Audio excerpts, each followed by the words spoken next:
going. So what changes when somebody's doing less than 7 figures, less than $1 million a year, to like once they've passed that level or once they've passed 8, what's the difference in approach that you take for them? If they're like less than 7, my big thing that I have conversations with clients is like, let's just get consistency in income. And let's get consistency in income from advertising. So if you're spending $10,000 a month and you want to get to 40, let's just focus on that with, a simple return on ad spend. Don't act like you want to go and, compare yourself to the biggest names in the industry. Just scale properly. Because once you get to that 40, we can get you from 40 to 100 a lot quicker sometimes than we can get you from 10 to 40. Because during that 10 to 40 phase, they're going to learn problems inside of their business that they never had before. Operationally, what they need to fix, everything else, like customer delivery, support, all that other stuff. But then once we get from that 40,000 a month to spend, which usually at that point in time, they're getting close to that 7 figures. They've got consistent income. Their funnels they know they can rely on certain funnels, etc. And then we take them and then we just put fuel to fire and go from there from like close to 7 to multi 7 figures very, very quickly is our goal from that point in time. But then when that transition happens, from a marketing side, we're looking at how fast can we get as much audience share as we possibly can on the front end. So then that way we're going, multiple different offers depending on what the hook or the giveaways are, depending on what we're doing. If it's an event funnel, running it instead of running one event one time, let's run it over 6 weeks. The exact same thing over 6 weeks. Like little different things, just looking at what's going on.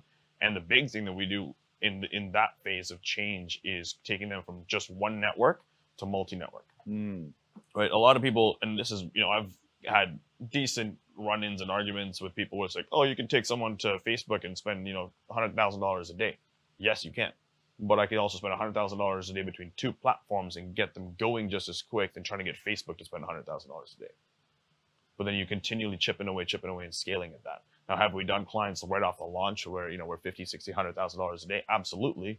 But they're willing to lose a lot of money on the front end, whereas most clients don't have that ability to do it. Right. So we have to be very, very cognizant on KPIs, very cognizant on making sure that we understand what their sales team is doing if the sales is bad.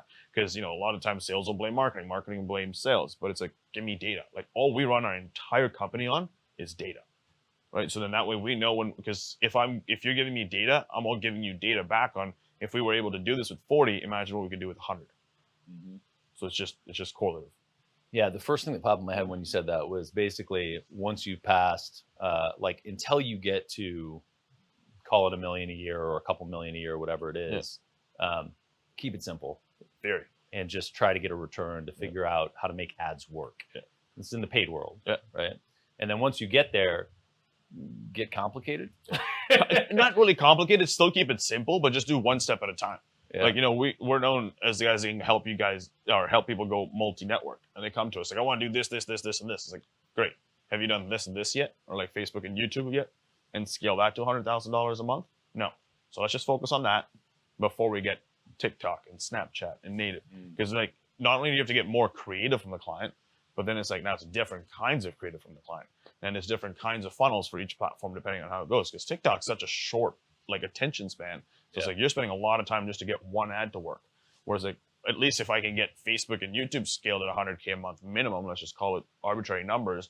Now I know no matter how long it takes you to get TikTok to work, you're still making money, right? So it's kind of balancing that outcome in terms of how to do it properly.